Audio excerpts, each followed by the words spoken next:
When I think about artificial intelligence, you have to take a step back to go, what do we know about three things? The technician, the asset, and the environment. That's kind of the three ways we think about artificial intelligence. And it should be an accelerator to the strategy versus the only strategy. People talk about AI like they buy it at the supermarket. Like, I'm going to go grab a loaf of bread today and I'm going to go buy the AI. The reality is you have a lot of tribal tacit knowledge in our industry. So tribal in that it's stuck in people's heads, tacit that it's you touch it, you work with your hands. And so the idea that we can somehow get that knowledge centralized is a tough task. So let's start with the tech. So technicians largely are fragmented amongst contractors. What they know and don't know is unknown. If you think about how we measure a technician's skill, it's how many years they've been doing it. Years don't equal good. Years equal years. I talk to a lot of people who go, yeah, this guy has 20 years of experience doing it the wrong way. We don't really understand what that really means.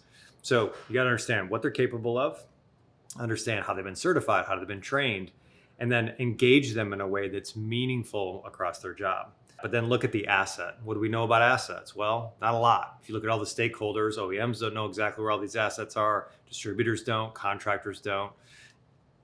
They're nuanced, they're complex, they're very mission critical, and they have all these exacerbating issues like regulatory and supply chain and all of that. So understanding the technician's efficacy against the asset and how it should perform is all impacted by environment. Where does that sit?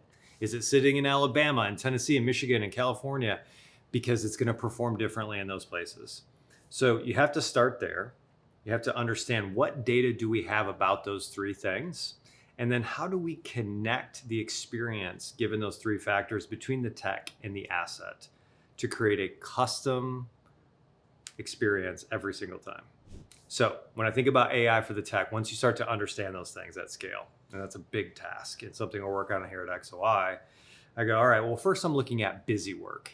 That's the first thing AI should attack. How do I get rid of things that technicians just are not even part of their job at all, or they are part of their job, but they're not critical to them executing their job every day? Notes, communication, things like that, leveraging AI to take that out of their lives. Then you go, well, what's non-skilled? So non-skilled, but relevant to the job would be searching through a manual, trying to find a paragraph that you need, trying to find an error code. These are not necessarily skilled parts of a technician's world, but they need to find it. So we didn't need to turn them into experts on Control F searching PDFs. We need to make sure we can deliver them the information they need when they need it. And then from there, artificial intelligence can then be prescriptive, diagnostic, only when it's custom to what that technician needs and knows, and it's custom to the environment and that asset's performance.